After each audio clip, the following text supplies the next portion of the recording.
सकारात्मक दृष्टिकोनाची जादू.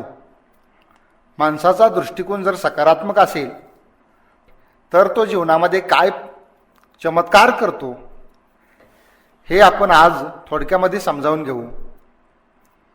मानवी जीवनामध्ये सकारात्मक दृष्टिकोनाचे अत्यंत महत्त्व आहे. हा दृष्टिकोन ठरतो मानसिकतेवरून. मानसिकता, मेंटॅलिटी म्हणजे आपली मनोरचना, स्टेट ऑफ माइंड. प्रत्येक व्यक्तीची मनोरचना वेगवेगळ्या स्वरूपाची बनलेली असते. मनोरचना ही व्यक्तीचे अनुभव, संस्कार, परिस्थिती, वातावरण, कुटुंब, समाज, अनुवंशिकता व क्षमता यानुसार वेगवेगळ्या प्रकारची होत असते. मनाची झालेली घडण, रचना म्हणजेच मानसिकता. त्यालाच मेंटल सेट असे म्हणतात. मेंटल सेट म्हणजे विशिष्ट प्रकारची मनाची ठेवण. मन विशिष्ट प्रकारचा आकार धारण करते व त्याभोवतीच फिरत राहते. तसेच मानसिक सेटमध्ये विशिष्ट प्रकारच्या सवयी, धारणा, विचार, विशिष्ट भावभावना व विशिष्ट प्रकारची कृती, विशिष्ट प्रकारच्या कल्पना, विशिष्ट प्रकारच्या श्रद्धा किंवा विश्वास, समज इत्यादी तयार होत जातात. या सगळ्या मानसिक गोष्टींचा संच किंवा समूह म्हणजेच मेंटल सेट होय. जसा वेगवेगळ्या पुस्तकांचा सेट असतो तसे मनामधील अनेक गोष्टींचा एक सेट असतो. हा संच म्हणजे मानसिकता होय. दृष्टिकोन. जशी मानसिकता घडलेली असते त्या मानसिकतेप्रमाणे जगाकडे, घटनेकडे, प्रसंगाकडे पाहण्याचा, जगण्याचा, जीवनविषयीचा एक दृष्टिकोन तयार झालेला असतो. जसा दृष्टिकोन असतो त्याप्रमाणेच जग दिसते व तसाच अनुभव येत राहतो. दृष्टिकोन म्हणजे जगाकडे पाहण्याची पद्धत, एक तरीका. मुळामध्ये दृष्टी ही विश्वोभिमुख असते. त्यातून जगाचा जो अनुभव येतो तो तथ्यात्मक असतो. त्यास चांगले वाईट असे काही नसते. त्याला फॅक्च्युअल एक्सपिरियन्स असं म्हटलं जातं. तो अनुभव केवळ बोधात्मक असतो, कॉग्निटिव्ह. संस्काराने हळूहळू चांगले वाईट, भले बुरे असे त्यात बनत जाते. त्यानंतर तुलना सुरू होते. व्यक्ती सापेक्षता निर्माण होते. या सर्वातून व मानसिकतेच्या घडणीतून म्हणजेच व्यक्तित्वाच्या उपाधीमुळे विश्वोभिमुख असलेली म्हणजे जसे तथ्य आहे तसेच पाहणारी दृष्टी हळूहळू संकुचित होत जाते. त्या दृष्टीला एक कोन येतो, एक अँगल निर्माण होतो. एकदा का हा कोन निर्माण झाला की तो ज्या प्रकारचा असेल, ज्या रंगाचा असेल त्याच प्रकारचे व त्याच रंगाचे दर्शन होते. त्याच रंगाचे जग दिसू लागते. दृष्टीला जो कोन येतो तो व्यक्तित्वाच्या उपाधीमुळे. मुळात विश्वोभिमुख दृष्टीकडे जाण्याचा मार्ग सकारात्मक दृष्टिकोनाकडून जातो. म्हणून प्रथम सकारात्मक दृष्टिकोन व्हायला हवा. नकारात्मक दृष्टिकोनामुळे जीवन निराश, शुष्क, वैरान वाळवंटासारखे न्यूनगंडी, दुःखद व मळभ साचलेलं, ढगाळलेलं अशा प्रकारचं बनतं. सकारात्मक दृष्टिकोनाने जीवन उत्साही, सळसळते, चैतन्यदायी, समृद्ध, सुखी, आशादायक, प्रसन्न व आनंदी बनते. सकारात्मक दृष्टिकोन जितका व्यापक होत जाईल तितकी दृष्टी विश्वोभिमुख अधिक बनत जाते. माणसाचा जसा दृष्टिकोन असेल त्या दृष्टिकोनाप्रमाणेच त्याचं जीवन बनत जातं. जसा दृष्टिकोन असतो तसाच अनुभव येत राहतो. जसा अनुभव तसे जीवन घडत जाते. पैसे मिळवणे, मजेत जगणे, थकवा, कंटाळा कमी करणे, आपल्या शेजाऱ्या पाजाऱ्याशी चांगले संबंध प्रस्थापित करणे, समाजाचे उत्तरदायित्व राखणे, दातृत्व, नेतृत्व व कर्तृत्व या गोष्टी दृष्टिकोन निर्धारित करतो. आरोग्य ठणठणीत राखणं, मन खणखणीत ठेवणं, घरात, घराच्या बाहेर, कामाच्या ठिकाणी चांगले संबंध प्रस्थापित करणं, कोणतंही कार्य हातात घेतलं तर त्याची सफलता ही ते काम करणाऱ्याच्या दृष्टिकोनावर अवलंबून असते. हार्वर्ड विद्यापीठातील संशोधनाने जाहीर केले की व्यक्तीची सफलता, कार्यक्षमता व उन्नती इत्यादी गोष्टींमध्ये 85% काम त्याचा दृष्टिकोन करीत असतो, तर 15% काम त्याने शाळेतून घेतलेले ज्ञान करीत असते. शाळा न शिकलेली किंवा कमी शिकलेली माणसे त्यांच्या जीवनात यशस्वी झालेली आहेत, त्याचेही कारण हेच आहे.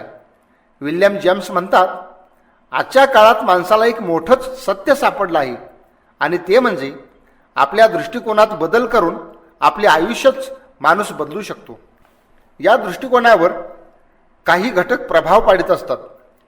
दृष्टिकोन हा संस्कारक्षम वयातच तयार होतो. मानसिकतेची घडणही तेव्हाच होत असते. त्या मुलाच्या आजूबाजूचं वातावरण, शाळा, शाळेतील शिक्षक व त्या मुलाला दिलं जाणारं शिक्षण, सोबती, त्याचे मित्र, ऑफिस, प्रसारमाध्यमे, दूरदर्शन, वृत्तपत्रे, नियतकालिके, आकाशवाणी, चित्रपट, गाणी, पुस्तके, सांस्कृतिक व सामाजिक पार्श्वभूमी, धर्म व धार्मिक विचार, त्याच्या धार्मिक बनलेल्या श्रद्धा, परंपरा, रूढी, सामाजिक परिस्थिती, राजकीय परिस्थिती, आर्थिक परिस्थिती, त्याचबरोबर त्या मुलाला लहानपणापासून येणारे अनुभव. लहानपणापासून व्यक्तीला कडू गोड असे अनुभव येत असतात. त्या अनुभवाचा संस्कार ठसा मनावर उमटत असतो. व्यक्तीला जर अनेक नकारात्मक अनुभव आले तर त्याचे मनही नकारात्मक बनत जाते. प्रत्येक गोष्टीकडे पाहताना त्याच्या मनामध्ये साशंकता निर्माण होते. निराशा, न्यूनगंड इत्यादी निर्माण होतात व त्याच दृष्टीने ती व्यक्ती विचार करू लागते. संबंध जगाकडे ती वेगळ्या दृष्टीने पाहते. तेच जर अनुभव चांगले आले असतील तर पाहण्याचा दृष्टिकोनही सकारात्मक बनतो. मुलाला पुरेसे प्रेम, मायेची ऊब मिळालेली असेल, समजदार पालक जर त्या घरामध्ये असतील तर त्यांची मुले सकारात्मक पद्धतीने वाढतात.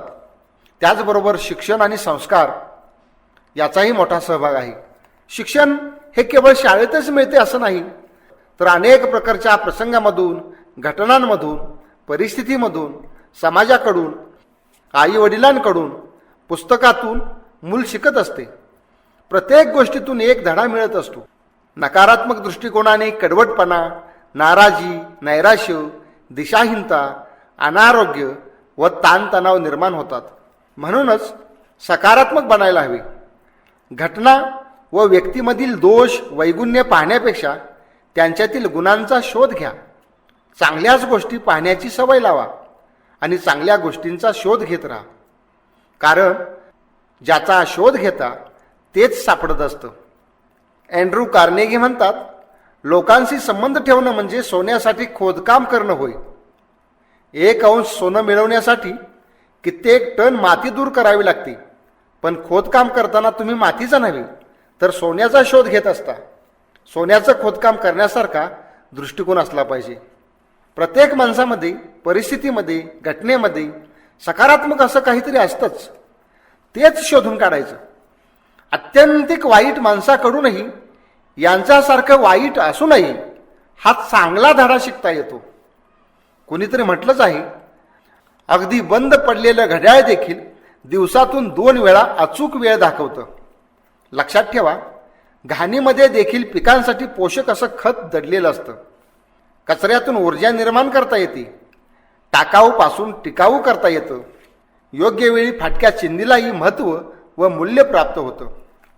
सकारात्मक दृष्टिकोन म्हणजे चांगल्या शुभंकर गोष्टीकडे लक्ष देणं, जमेच्याच बाजू पाहणं, दोषापेक्षा गुण पाहणे, अंधारापेक्षा प्रकाशमान बाजूकडे पाहणे. सकारात्मक दृष्टिकोनात जबरदस्त आशावाद, आत्मविश्वास, चिकाटी, नम्रता, साहस, दातृत्व, प्रामाणिकपणा, बदल स्वीकारणारा स्वभाव, समायोजकत्व, समजूतदारपणा व उत्साह इत्यादी प्रकारचे गुण असतात. एका माणसाने त्याच्या 2 मित्रांना 2 गुलाबाची फुले भेट दिली. एका मित्राला फूल घेतानाच हाताला काटे बोचले. त्याच्या कपाळावर आट्या उठल्या. फुलांऐवजी काट्याकडेच त्याचे अधिक लक्ष गेले. त्याने ते फूल बाजूला ठेवून दिले.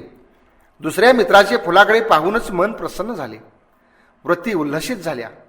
त्याने हळुवारपणे फूल हातात घेतले. त्याच्या चेहऱ्यावर प्रसन्न भाव निर्माण झाला. फुलाचा सुगंध घेतला. सुगंधाबरोबर छाती भरून श्वासही घेतला. सुगंधाबरोबर शरीराला पुरेसा ऑक्सिजनही मिळाला. त्याच्या अंगात उत्साह निर्माण झाला. त्यानं मनापासून मित्राचं स्वागत केलं. त्या ठिकाणचं वातावरण प्रसन्न झालं. त्यात आनंद निर्माण झाला. वस्तू व परिस्थिती एकच, पण त्याच्याकडे पाहण्याच्या दृष्टिकोनामुळे एक आनंददायी बनते तर दुसरी दुःखदायी बनते. नकारात्मक दृष्टिकोन म्हणजे वाईट गोष्टींकडे पाहणे, कमी असलेल्या गोष्टी पाहणे, गुणांऐवजी दोष पाहणे, प्रकाशाऐवजी काळोखाकडे पाहणे. नकारात्मक लोक अंधार किंवा सावल्या निर्माण करण्यासाठी सूर्य उगवतो असा विचार करतात, तर सकारात्मक लोक रात्रीच्या अंधकारातही उशकाल दडलेला आहे असा विचार करतात. नकारात्मक लोक जीवन जगत असतानाही मरत राहतात, तर सकारात्मक लोक मरणाचाही उत्सव बनवतात. संत तुकाराम महाराज म्हणाले होते, माझे मरण पाहिले मी डोळा, तो झाला सोहळा अनुपम्य. पेला रिकामा की भरलेला. सकारात्मक माणूस प्रचंड आशावादी असतो, तर नकारात्मक हा दैववादी निराशावादी असतो. रॉबर्ट शुलरने आशावादी व निराशावादी यांच्यातील फरक सांगितला आहे. आशावादी कार्य करीत राहतो, निराशावादी बसून राहतो. आशावादी पाण्याने अर्धा भरलेल्या पेल्याकडे पाहून म्हणतो की पेला अर्धा भरलेला आहे, तर निराशावादी म्हणतो पेला अर्धा रिकामा आहे. आशावादी पेल्यात पाणी घालत असतो, तर निराशावादी ग्लासातील पाणी बाहेर काढत असतो.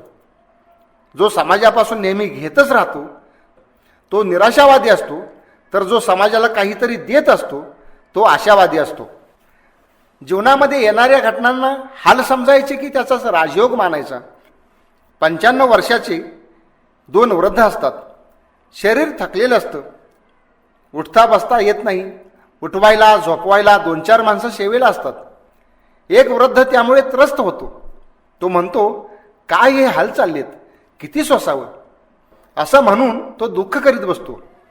तर दुसरा वृद्ध म्हणतो, सध्या माझी चंगळ चाललेली आहे, माझी राजासारखी बडदास्त ठेवली जाते, राजासारखे माझ्या सेवेला 2-4 माणसं राबत आहेत.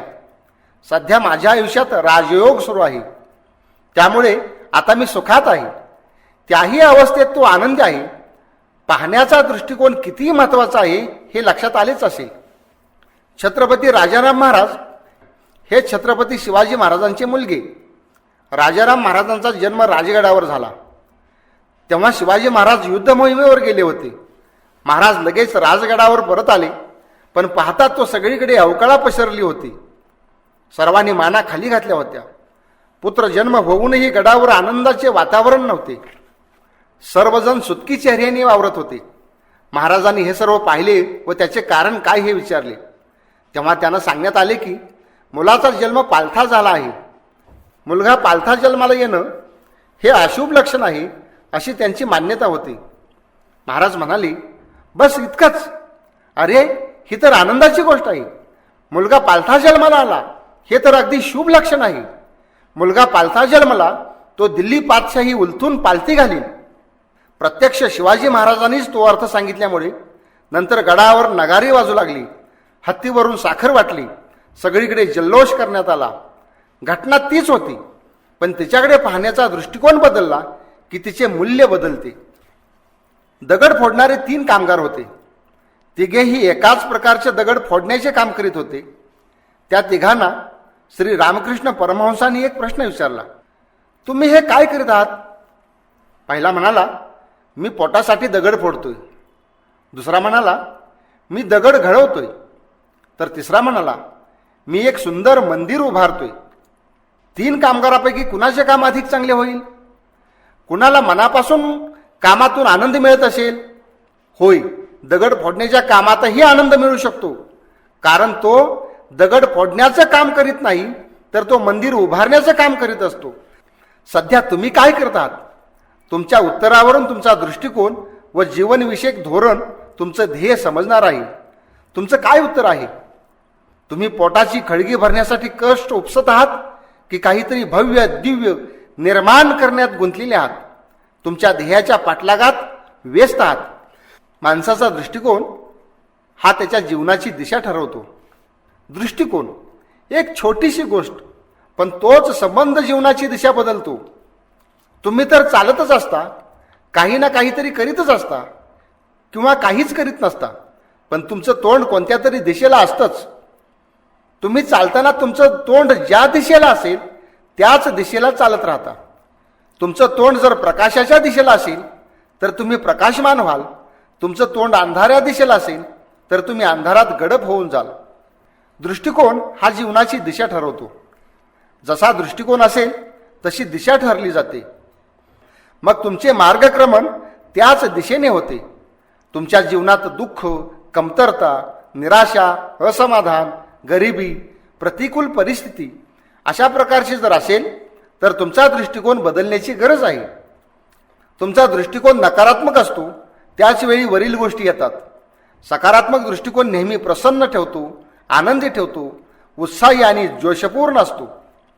सकारात्मक दृष्टिकोनाने अंगामध्ये धमक येते, परिस्थितीशी सामना करण्याचं जबरदस्त बळ मिळतं, प्रबळ इच्छाशक्ती निर्माण होते व अदम्य चिकाटी आणि न मावळणारा आशावाद निर्माण होतो.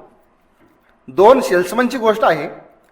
युरोपमधील बूट तयार करणाऱ्या एका कंपनीने आपले 2 सेल्समन आफ्रिकेमध्ये बुटाची विक्री करण्यासाठी पाठवले होते. दोघांनीही आफ्रिकी देशाचा सर्वे केला आणि त्यांनी कंपनीला कळवले. त्यातील एकाने कळवले होते की आफ्रिका देशातील लोक पायात चप्पलच घालीत नाहीत, त्यामुळे येथे बुटाची विक्री होणार नाही. तर दुसऱ्याने कळवले येथील एकाही माणसाच्या पायात चप्पल नाही, त्यामुळे सर्वांना आपल्या बुटाची आवश्यकता आहे. येथे प्रचंड विक्री होण्याची शक्यता आहे. वस्तुस्थिती एकच होती, पण त्याच्याकडे पाहण्यात फरक होता. त्यामुळे एकाला विक्रीची शक्यता दिसली तर एकाला ती दिसली नाही. तुम्ही काम कशासाठी करता? काही विद्यार्थी चांगले मार्क्स मिळावेत म्हणून अभ्यास करतात, तर काही विद्यार्थी ज्ञान मिळवण्यासाठी अभ्यास करतात. मार्क्ससाठी अभ्यास करणारे चांगले मार्क्स मिळवतातही, पण ज्ञानासाठी अभ्यास करणारे त्यांच्यापेक्षा अधिक मार्क्स मिळवतात व आणखी खूप काही मिळवतात. काही माणसं पगारासाठी काम करतात, अधिक योग्य शब्द दिवसांच्या पाट्या टाकतात, तर काही माणसं ज्यात काम करतात ते आपलं आहे असं समजून प्रामाणिकपणे व मनापासून काम करतात.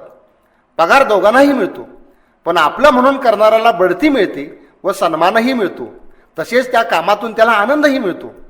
काही लोक विक्री करण्याचा प्रयत्न करतात व त्यांची विक्री होतेही, पण जे करिअर करण्यासाठी विक्री करतात त्यांचा सेलही खूप होतो व करिअरही उभं राहतं. 2 पुस्तक विक्रेते होते. एक पुस्तकातून कमिशन मिळावं म्हणून पुस्तक विकत होता, त्याचा डोळा कमिशनवर होता. तर दुसरा पुस्तक विक्रेता लोकांना ज्ञान मिळावं, प्रबोधन व्हावं, लोकांमध्ये शहाणपणा, समंजसपणा, सुसंस्कृतपणा व सभ्यता यावी म्हणून पुस्तक विकत होता. त्याची विक्री पहिल्यापेक्षा अधिक होते. तो एक महान कर्म करीत असतो. त्या पुस्तक विक्रीच्या कामाला वेगळंच मूल्य प्राप्त होतं. त्यात पावित्र्य येतं. ते केवळ पोट भरण्याचं काम न राहता ती एक पूजा ठरते, ती साधना बनते. तुम्ही स्वतःलाच प्रश्न विचारून पहा, तुम्ही आता जे कार्य करीत आहात, तुमचे जे कार्य चाललेले आहे ते कशासाठी करीत आहात? तुमच्या मनात कोणता विचार येतोय ते पहा. सकारात्मक दृष्टिकोन कर्मामध्ये पावित्र्य निर्माण करतो. कर्म हीच पूजा बनवतो. ते एक ईश्वराचे कार्य आहे. तो ईश्वराचे कार्य करीत असतो. वाईट वाटत असेल तर सकारात्मक दृष्टिकोन चांगले वाटायला लावतो आणि वाकडा असेल तर सरळ करून पाहतो. निराशेचं रूपांतर आशेमध्ये करतो तर काळोखातही प्रकाश शोधित राहतो. नकारात्मक लोक प्रकाशातही डोळे झाकून अंधार निर्माण करतात व अंधारच पाहत राहतात. सकारात्मक माणूस अंधारातही डोळे मोठे करून पाहण्याचा प्रयत्न करीत असतो. अंधार घालवण्यासाठी टॉर्च, दिवाबत्तीची व्यवस्था करतो. म्हणजेच तो अंधारातही प्रकाश निर्माण करतो. सकारात्मक दृष्टिकोनानं अंधकाराचं जाळं विरून जातं आणि ढगाळलेलं आकाश निरभ्र होऊन मोकळं मोकळं होतं. सर्वत्र प्रकाश भरून राहतो. 2 सरकारी नोकर असतात. ते एकमेकाचे मित्र असतात आणि एकाच सरकारी कार्यालयात काम करीत असतात. दोघांचे हुद्दे व पगार एकसारखेच होते. बदली व बढती यामध्ये ते दूर गेले. 25 वर्षांनी नंतर त्यांची भेट झाली. त्यातील एक साधा कारकून होता व दुसरा मुख्यमंत्री होता. मुख्यमंत्र्याभोवती बऱ्याच लोकांचा घोळका होता. त्यातूनही त्यानं आपल्या जुन्या मित्राला ओळखलं. दोघे भेटले, आनंदले. त्या कार्यालयातील भेट संपून मुख्यमंत्री निघून गेले. आपल्या कार्यालयातील एका कारकुनाची मुख्यमंत्र्याशी मैत्री आहे म्हणून त्या कारकुनाभोवती लोक जमा झाले. तो ज्यावेळी कामाला लागला होता त्यावेळी 1500 रुपये पगार होता. आज त्याचा पगार महागाई भत्त्यामुळे 10 ते 15 हजारापर्यंत कसा तरी गेला आहे. त्या कारकुनास इतर लोकांनी विचारले, हे असं कसं झालं? तुम्ही दोघं एकत्रच काम करीत होता, जवळचे मित्र होता, तुम्ही कारकुनच आहात आणि ते तर मुख्यमंत्री झाले. तेव्हा त्यांनी उत्तर दिले, त्यावेळी मी 1500 रुपयासाठी काम करीत होतो, तर तो देशासाठी व समाजासाठी काम करीत होता. आपण काम कशासाठी करतो त्यावरून आपण कोण होतो हे ठरतं. सकारात्मक दृष्टिकोनाला अनेक अंगे आहेत, त्याच्यात अनेक बाजू आहेत, अनेक कडा आहेत. पाहण्याची दृष्टी बदलली की सर्व जगच बदलून जातं. डोंगरात मोठमोठे पाषाण दिसतात, त्यात अनेक लेणी कोरली गेली. एक शिल्पकार एका मोठ्या दगडाचं निरीक्षण करीत उभा होता. त्यास विचारले, या दगडात एवढं काय पाहता? दगड असतो. तो शिल्पकार म्हणाला, या दगडात एक उत्तम शिल्प लपलं आहे, ते मी पाहतोय. एका विहिरीच्या कडेला लहान मोठ्या दगडांचा खिळा पडला होता. गौंड्याला तो घर बांधण्याचा माल वाटत होता. त्या दगडाच्या खिळ्यात तो सुंदर व टुमदार घरे पाहत होता. नकारात्मक माणसे ही काही वेगळीच असतात. नकारात्मक दृष्टीची माणसं नको त्यात नको ते शोधत राहतात. त्यांची वृत्तीच चुकीची बनलेली असते. एक माणूस गाडीतून जायचा, थोडा व्यायाम व्हावा म्हणून तो एके दिवशी चालत निघाला होता. त्याला एक नकारात्मक माणूस भेटला. तो म्हणाला, का हो, आज गाडी दिसत नाही, गॅरेजला टाकली का? तो माणूस म्हणतो, नाही. मग पुन्हा हा म्हणतो, मग विकली का? नकारात्मक माणसांची वृत्तीच विचित्र असते. एक माणूस नातेवाईकाकडे जातो, त्याला अचानक आलेला पाहून विचारतात, का हो, घरात काही प्रॉब्लेम निर्माण झाला का? काही संकट आलंय का? तो वैतागून म्हणतो, नाही हो, सहज भेटायला आलोय. छे छे, असं सहज कोण भेटायला येईल? काहीतरी प्रॉब्लेम असलाच पाहिजे. पुढे मनात म्हणतात, मग काहीतरी मागायला आला असला पाहिजे.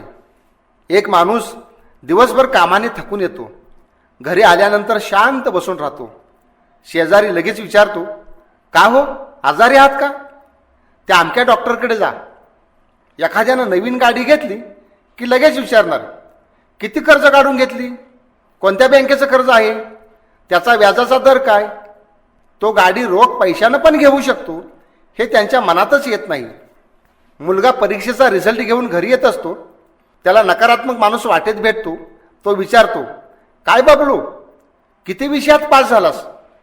त्याचा म्हणण्याचा भावार्थ असतो की किती विषयामध्ये नापास झालास, किती विषय गेले. या प्रश्नाने बबलूच्या सगळ्या उत्साहावर पाणी पडतं. एखाद्यानं नवीन घर घेतलेलं दाखवायला गेले तर त्या घरात काय काय नाही याचा ते शोध घेतात व ते घर कसं अयोग्य आहे हे पटवून देण्याचा जीवापाड प्रयत्न करतात. घर घेऊन तो कसा फसला हे पोटतिडकीने सांगतात आणि वरून म्हणतात, हे घर घेण्यापूर्वी मला तरी विचारायचं नाही का? अमक्या ठिकाणी तुला घर दाखवलं असतं. खरं तर घर घेण्यापूर्वी यानं अनेकांना सांगितलेलं असतं, त्यात हाही असतो. पण नंतर तो साळसूतपणाचा आव आणतो. तो घरात जाण्यापूर्वीच त्याच्या घरावर विरजन घातलं जातं. नकारात्मक माणसांच्या मूर्खपणाविषयी व त्यांच्या घटिया सोचविषयी अनेकांना मनापासून राग येतो, पण रागावताही येत नाही. अशा माणसांना टाळणे हाच त्यावर एकमेव चांगला उपाय आहे. नकारात्मक टीका करणे, एखाद्याची विनाकारणाची नालस्ती व बदनामी करणे, खोट्या अफवा पसरवणे, एखाद्याविषयी अवास्तव खोटी माहिती देणे इत्यादी गोष्टी नकारात्मक वृत्तीचे लोक करीत असतात. अशा वेळी आपण घायाळही व्हायचे नसते, त्या वादात उतरायचेही नसते. शांत स्थिर राहणे हाच यावर उतारा आहे. माझ्या एका शिक्षक मित्राने त्याचा अनुभव सांगितला होता. त्याच्या शाळेत 10वीच्या वर्गात एक हुशार मुलगा होता. तो मार्क्स बऱ्यापैकी मिळवायचा. वर्गात शिक्षकांनी प्रश्न विचारला तर त्याला उत्तर माहीत असूनही सांगायचं नाही. त्यासाठी शिक्षकाची छडी खायचा, पण माहीत असूनही उत्तर सांगायचं नाही. सर्व शिक्षकांच्या बाबतीत तो तसाच वागायचा. तो असं का करतो याचा एका शिक्षकाने शोध घेतला. तेव्हा त्याला समजलं की त्याने सांगितलेलं उत्तर वर्गातील इतर मुलास कळेल व ते तसं पेपरमध्ये लिहितील. आपल्या जवळचं उत्तर कुणालाही कळू नये म्हणून तो उत्तर सांगत नव्हता. नकारात्मक दृष्टिकोनाचा आणखी एक मजेशीर नमुना पहा. काही माणसं लग्न ठरवायला चालली होती. त्यांच्या विरोधात एक माणूस होता. तो त्यांच्या समोर रस्त्यावरून आडवा गेला व स्वतःचं नाक कापून घेतलं. गावातील एका माणसाने त्याला विचारलं, तू असं कार्य केलंस? तेव्हा तो म्हणाला, चांगल्या कामात त्यांना अपशकुन व्हावा म्हणून मी माझं नाक त्यांच्यासमोर कापून घेतलं. नकारात्मक दृष्टिकोन हा स्वतःचं नाक कापून घेणारा असतो. सकारात्मक दृष्टीच्या काही बाजू आहेत. सकारात्मक दृष्टिकोनाला अनेक अंगे आहेत. सकारात्मक दृष्टिकोन अनेक अंगाने व्यक्त होत असतो. त्यातील काही बाजूंचा आपण विचार करू. त्यापैकी आशावाद हा एक घटक आहे. सकारात्मक दृष्टिकोन नेहमी आशावादी असतो. त्याला थोडीशी जरी शक्यता वाटत असली तरी तो त्याविषयी आशा व्यक्त करून प्रयत्न करीत राहतो. एक शास्त्रज्ञ पृथ्वीवर जसे सजीव आहेत तसे विश्वामध्ये इतरत्र कुठं सजीव भेटता आहेत का याविषयी संशोधन करीत होता. त्याला आशा होती की विश्वात कुठेतरी निश्चित रूपाने सजीव असला पाहिजे. त्याला दुसऱ्या एका माणसाने विचारले, या विश्वात सजीव सापडण्याची शक्यता लाखात एक इतकी अल्प आहे. इतकी कमी शक्यता असताना तुम्ही इतका पैसा व वेळ खर्च करून त्याचा शोध घेत आहात. तो जो संशोधक शास्त्रज्ञ होता त्याचा विश्वास होता की कुठेतरी सजीव भेटेल. त्याने उत्तर दिले, लाखात एक शक्यता असली म्हणून काय झाले? शक्यता कितीही कमी असू द्या, पण शक्यता आहे ना, ती आहे म्हणूनच तर मी शोध घेतोय. कुठेतरी सजीव सापडेल अशी त्याला अदम्य आशा होती. सकारात्मक माणूस लाखात एक शक्यता असली तरी तेवढ्या आशेवर धडपडत राहतो. तर नकारात्मक माणूस 99% शक्यता असली तरी 1% शक्यता नाही म्हणून ते नाकारतो किंवा टाळतो. त्याचं लक्ष शक्यता असण्यापेक्षा शक्यता नाही याच्यावरच असतं. त्यामुळे त्याला अनेक गोष्टी अशक्य वाटतात. सकारात्मक दृष्टिकोन असणारा माणूस हा नम्र असतो. उद्धटपणा व अहंकार हा संबंधातील अडसर असतो. ज्याच्याजवळ खरंच काहीतरी आहे असा माणूस खरोखर नम्र असतो. ज्या वृक्षाला फळे लगडलेले असतात तो वृक्ष नमलेला असतो. सकारात्मक माणूस हा प्रामाणिक असतो. प्रामाणिकपणा हा एक सद्गुण आहे. प्रामाणिक माणूस बरेच काही कमवू शकतो. हा प्रामाणिकपणा इतरांशी व स्वतःशीही असावा. बांधिलकी, मूल्ये, तत्वे यांच्याशी इमान राखणारा माणूस प्रामाणिक असतो, तर बेईमान माणूस अप्रामाणिक असतो. सकारात्मक माणसाचा स्वभाव हा बदल स्वीकारणारा असतो. सकारात्मक माणूस लवकर समायोजन करून घेतो. नाविन्य, बदल याला तो सकारात्मक वृत्तीने सामोरा जातो. माणसं खरं तर बदल का स्वीकारत नाहीत, लवकर का स्वीकारत नाहीत याची काही कारणं आहेत.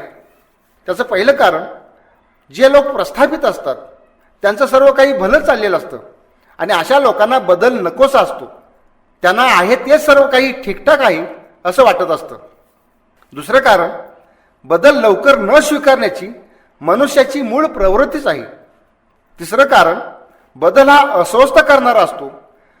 कारण बदलामुळे रुटीन बदलणार असतं आणि रुटीन बदललं की माणसाला अस्वस्थता निर्माण होते. चौथं कारण, बदल चांगला असो किंवा वाईट असो तो तणावपूर्ण असतो, कारण सवयीमध्ये फरक पडत असतो. आणि पाचवं कारण, आहे त्या परिस्थितीची माणसाला सवय लागलेली असते. मग ती परिस्थिती गरिबीची असो, श्रीमंतीची असो, आजारपणाची असो किंवा अन्य कुठली चांगली वाईट कोणत्याही प्रकारची असो, त्याची त्याला सवय झालेली असते. आणि त्या सवयीमुळं ती परिस्थिती वाईट असली तरी त्याला सुरक्षित वाटत असते. चार्ल्स डिकन्सननी कायद्याबद्दल सांगितलंय की अंधार कोठडीतून बाहेर आल्यानंतर त्याला उजेडाचाच त्रास होऊ लागला. स्वातंत्र्य, खुल्या जगापेक्षा संकुचित अंधार कोठडीतच त्याला अधिक सुरक्षित व सुखद वाटत होते. बागेच्या माळ्याला माहीत असते की जोपर्यंत भाजी हिरवी असते तोपर्यंतच त्यांची वाढ होत असते. जेव्हा ती पिकू लागते तेव्हा तिचे सडणे सुरू होते. आपण म्हातारे होतो म्हणून काम करणे, खेळणे हे सोडतो असे नव्हे, तर आपण काम करणे, खेळणे सोडून देतो म्हणून म्हातारे होतो. सकारात्मक दृष्टिकोनाचा माणूस हा समजूतदार असतो. आणि समजूतदारपणाचा अभाव म्हणजेच गैरसमज करून घेणे, मनाचा संकुचितपणा दाखवणे. लोकांना समजत नाही हा खरा प्रश्न नसून जसं समजायला नको तसं ते समजून घेतात हा खरा प्रश्न आहे. समझ समझ कर सही समझ समजो, समझ को गैरसमज करना ही नासमज आहे. समजूतदारपणा म्हणजे व्यवस्थित समजून घेण्याची कुवत व सकारात्मक प्रतिसाद देणे. सकारात्मक माणूस हा उत्साही असतो, नेहमी उत्साही राहतो. निरुत्साह, मरगळ, चालढकलपणा, निराशा त्याला शिवतसुद्धा नाही. ते एक सळसळते चैतन्य असते. उत्साह व साहसाशिवाय कोणतेही काम पूर्ण होत नाही. सकारात्मक माणूस हा विश्वासू असतो, त्याची श्रद्धा असते. आपले ध्येय, आपली साधने व आपली योजना किंवा नियोजन, आपलं जीवन याच्यावर पूर्ण विश्वास हवा असतो. तुमच्या ध्येयावर व कार्यावर जर तुमचाच विश्वास नसेल तर तुम्ही ते कार्य व्यवस्थित करू शकत नाही. ध्येयाविषयी अगदी थोडीशी जरी शंका असली तरी ते साध्य होण्यात अनंत अडचणी निर्माण होतात. मन अगदी निशंक असले पाहिजे. आपले ध्येय डोळ्यासमोर ढळढळीतपणे दिसले पाहिजे. शंका, कुशंका किंवा संशय जर मनामध्ये निर्माण झाला की कार्य ढासळते व ध्येयही प्राप्त होत नाही. सकारात्मक माणसाचा आपल्या कार्यावर व ध्येयावर संपूर्ण विश्वास असतो. सकारात्मक वृत्ती ही सुगंधाने भरलेल्या नुकत्याच उमललेल्या ताज्या फुलाप्रमाणे नेहमी टवटवीत असते, प्रसन्न असते. सकारात्मक वृत्ती ही गोंडस बालकाच्या गोड हास्याप्रमाणे असते. ही वृत्ती नेहमी पुढे जाण्यासाठी उत्सुक असते. त्याला त्याचे ध्येय हाकारित असते. 10-12 वर्षांचा वियोग सहन करणारी व आपल्या प्रियकरावर मनापासून प्रेम करणारी विरहव्यतीत प्रिया जशी प्रियकराला भेटायला उत्सुक असते, तशी सकारात्मक वृत्ती आपल्या ध्येयाकडे जाण्यासाठी आसोसलेली असते. तो झेपावत जाण्यासाठी अधीर झालेला असतो. 2 नावाडी असतात. ते सागराच्या कडेला गेलेले असतात. तिथे त्यांना नावा दिसतात. एक त्या समुद्राकडे पाहून त्याची विशालता, खोली व गंभीरता पाहून हातपाय गाळून बसतो. त्याच्या छातीत धडकी भरते. तो भीतीने मरगळून जातो.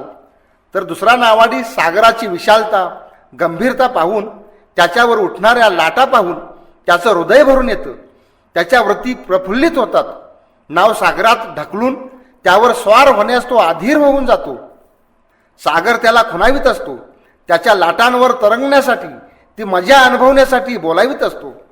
त्याला माहीत असतं की अफाट पाणी मला बुडवण्यासाठी नसून त्याच्यावर सैर करण्यासाठी आहे. नावेला समुद्रातील पाणी नव्हे तर नावेत आत येणारे पाणी बुडवित असतं. समाजातला भ्रष्टाचार पाहून थांबू नका. जे पाणी नावेत येतं तेच बुडवू शकतं. बाहेरचा भ्रष्टाचार तुम्हास बुडवणार नाही. तुम्ही तुमच्या नावेत भ्रष्टाचाराचं गढूळ पाणी घेऊ नका, म्हणजे नाव बुडण्याची भीती राहत नाही. फळा जितका काळा असतो तितका लिहायला तो अधिक चांगला असतो. म्हणून अशा कलुषित वातावरणातच काम करायला अधिक जास्त चांगली संधी आहे व काम करायला उत्तम वाव आहे. बायबलमध्ये डेव्हिड व गोलियात यांची गोष्ट सांगितलेली आहे. गोलियात हा 9 फूट उंचीचा व 400 पौंड वजनाचा अवाढव्य राक्षसी आकाराचा होता. तो इस्रायलमधील सर्वांना आव्हान देत होता आणि ईश्वराची निंदा करीत होता. डेव्हिड हा 17 वर्षांचा नवयुवक. तो आपल्या भावांना भेटण्यासाठी आला होता. त्याच्या लक्षात येईना की आपले लोक या गोलियाचे आव्हान का स्वीकारित नाहीत. लोक सांगू लागले, गोलियाचा प्रचंड आकार आहे, त्याच्याशी लढण्याने आपणासच मार बसेल, तो आपणास ऐकणार नाही. त्या ठिकाणच्या लोकांना हे वाटत होते. गोलियात इतका मोठा आहे की त्याच्यावर प्रहार करता येणार नाही. डेव्हिड हे जाणून होता की गोलियात इतका मोठा आहे की त्याच्यावरील नेम चुकणार नाही. इस्रायलमधील लोक गोलियाची स्वतःबरोबर तुलना करत होते. त्यांच्या तुलनेत तो मोठा होता, पण डेव्हिड त्याची ईश्वराशी तुलना करीत होता. ईश्वराच्या तुलनेत 9 फूट उंचीचा व 400 पौंड वजनाचा माणूस फारच छोटा होता. डेव्हिडने त्याचा नंतर पराभवही केला. महात्मा गौतम बुद्धाचा दृष्टिकोनही असाच होता. आपल्याला माहीत असेलच की भारतातून धर्मप्रसारासाठी सर्वात प्रथम गौतम बुद्धाने आपले शिष्य परदेशात पाठवले. गौतम बुद्धाने प्रथम जगाला धर्म शिकवला. बुद्धाचा एक शिष्य परदेशात धर्मप्रसारासाठी जाण्यास बुद्धाची परवानगी मागण्यासाठी येतो. तेव्हा बुद्ध त्याला म्हणतात, हे फार कठीण काम आहे, लोक तुला विरोध करतील. तेव्हा शिष्य म्हणतो, माझा निश्चय ठाम आहे. बुद्ध म्हणतो, लोक तुझी निंदा करतील. शिष्य म्हणतो, मी समजेन, बरे झाले, मला ते मारित नाहीत. बुद्ध म्हणतो, लोक तुला मारतील. शिष्य म्हणतो, मी असे समजेन की बरे झाले, लोकांनी माझे अवयव शाबूत ठेवलेत. बुद्ध म्हणतो, लोक तुझे हातपाय तोडतील. शिष्य म्हणतो, मी समजेन बरे झाले, मला जीव तर मारले नाही. बुद्ध म्हणतो, लोक तुझा जीव घेतील. शिष्य म्हणतो, बरे झाले, या जगातून माझी सुटका होईल. मग बुद्धाने त्याला धर्मप्रसारासाठी जाण्याची परवानगी दिली. या गोष्टीचे तात्पर्य इतकेच की वाईट काय घडते किंवा घडलं याच्यावर लक्ष देण्यापेक्षा त्यातूनही चांगलं काय झालं याचा विचार करायचा.